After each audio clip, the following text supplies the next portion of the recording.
Bem-vindos ao The Network, onde juntamos as opiniões de vários especialistas em rede para chegar ao cerne das questões. O princípio é responder às perguntas em menos de 25 segundos. O tema desta edição é o seguinte.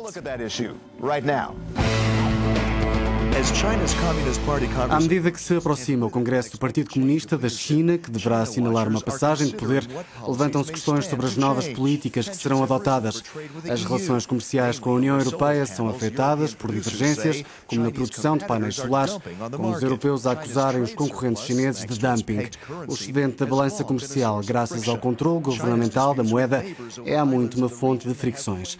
O desfecho do braço de ferro com o Japão, sobre um conjunto de ilhas, também alimenta uma série de preocupações que são transversais em inúmeras áreas, como os direitos humanos e o tratamento dado aos dissidentes. O estado de saúde do suposto novo líder, Xi Jinping, um reformista conhecido por ambicionar a supremacia económica da China, é igualmente alvo de especulações. Que tipo de relações deve a Europa ter com a China? Até que ponto pode a China ser confrontada com a flutuação da sua moeda ou os direitos humanos? Ou encontra-se a Europa impotente perante uma potência galopante? De Berlim, neste The Network, temos Helmut Scholz, eurodeputado, membro do Die Linke, um partido alemão de esquerda. Integra a Comissão para o Comércio Internacional do Parlamento. Tem sido uma voz crítica contra o facto de a China inundar a Europa com os seus produtos. Helmut Scholz defende que, para haver cooperação, tem de existir um equilíbrio na economia mundial.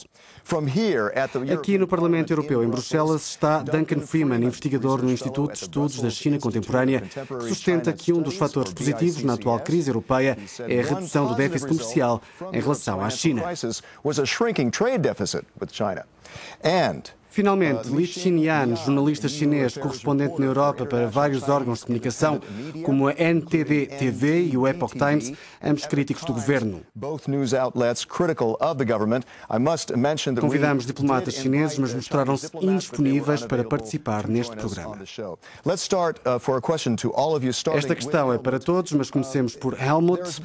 Tem havido uma intensa batalha interna pela liderança do Partido Comunista. Como é que esta guerra pode afetar a política externa da China? Dois dos pretendentes ao trono vivem em contextos difíceis. Bo Xilai foi deposto de secretário-geral do Partido Comunista e Xi Jinping terá problemas de saúde. Como é que isto afeta ou pode afetar a política externa? Helmut, how is that affecting or could that affect foreign policy? Diria que não afeta diretamente as relações bilaterais entre a União Europeia e a República Popular da China. Por isso, penso que quem quer que seja o novo líder vai ter de estabelecer uma parceria mutualmente reconhecida com a União Europeia. Duncan, qual é a sua opinião sobre esta luta pela liderança? Como é que isso pode afetar as relações com a União Europeia e com outros países? Penso que o impacto na União Europeia será muito marginal. A política chinesa face à União Europeia está estabelecida há muitos anos e continuará, independentemente do líder, a considerar a União Europeia como um parceiro principal. Por isso não espero grandes mudanças no que toca à Europa. A China tem problemas que chega e não precisa de criar mais com a Europa. Li Xinyan, qual é a sua opinião, tendo em conta que a recente cimeira entre a China e a União Europeia não correu lá muito bem? De facto, como disse, há duas pessoas, Bo Xilai e Xi Jinping. São duas fações da liderança chinesa. Uma é a da linha dura, tem as mãos cheias de sangue. A outra é reformista. Xi Jinping vem desta fação e Bo Xilai foi deposto. Falemos agora da economia. Qualquer que seja o sucessor de Hu Jintao vai ter de lutar contra o abrandamento da economia e o aumento do fosso entre ricos e pobres. Que tipo de reformas serão necessárias, Duncan? O líder do Partido Comunista Chinês sabe muito bem o que tem de ser feito. Os planos estão há um certo tempo na mesa, é apenas uma questão de vontade política. É preciso fazer face ao sistema financeiro, aos problemas das empresas estatais e precisa de analisar a forma de dinamizar a economia privada na China. Estas são, de facto, algumas das prioridades que tem de enfrentar. Helmut, o que é preciso reformar em termos económicos? Penso que vão continuar as reformas encetadas há vários anos. A União Europeia tem de reconhecer que estas reformas são do interesse comum. Temos de pensar de que forma podemos criar uma relação mútua que tenha em conta os problemas económicos e ecológicos de ambas as partes.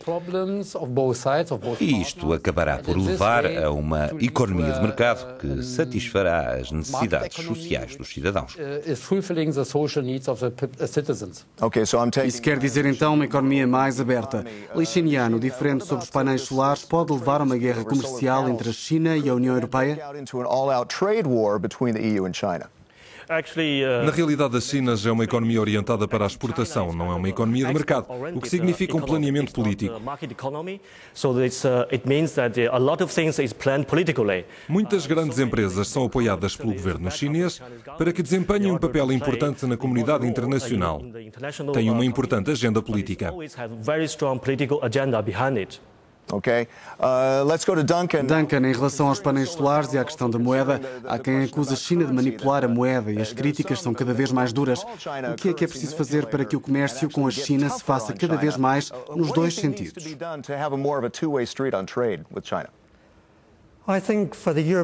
Penso que, para a União Europeia, a moeda nunca foi uma prioridade. Há muita gente que defende que, com a internacionalização do renminbi chinês, atingimos um nível próximo do equilíbrio. Por isso, a moeda não é o assunto principal. Há outros temas da economia chinesa mais importantes. Olhar para a forma como funciona o sistema de sobreinvestimento industrial faria uma grande diferença. Este é provavelmente o principal problema para si, Helmut. Como é que se pode lidar com isso? Como fazer uma ponte comercial nos dois sentidos sem abrir uma guerra?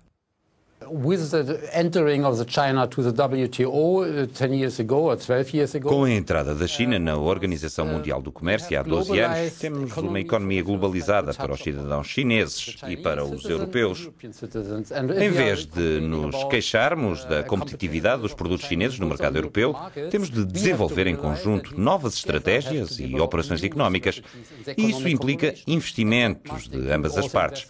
Por isso, não devemos temer a China, mas sim compreender que uma abordagem de cooperação pode servir os interesses tanto da União Europeia como da China.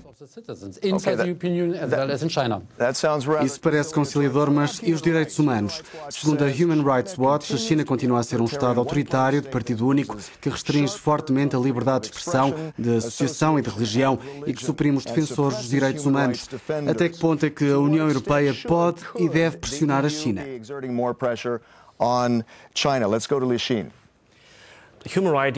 Os direitos humanos foram sempre um grande problema. A China tem um péssimo histórico de direitos humanos. Milhões de pessoas são privadas de direitos, incluindo o maior grupo espiritual, o Falun Gong, mas também os tibetanos ou os ativistas. E isto continua.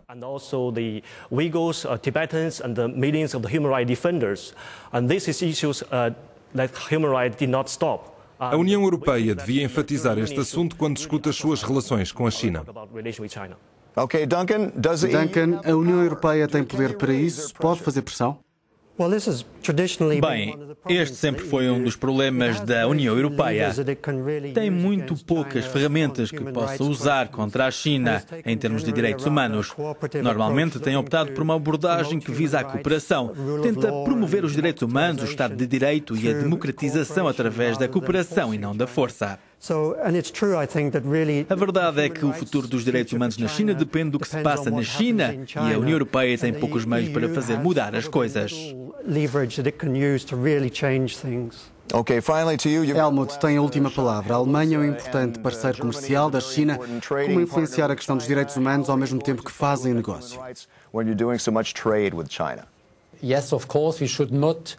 É claro que não podemos negligenciar a situação dos direitos humanos na China. Temos de melhorar e aprofundar a cooperação. Só a cooperação permitirá ultrapassar os problemas.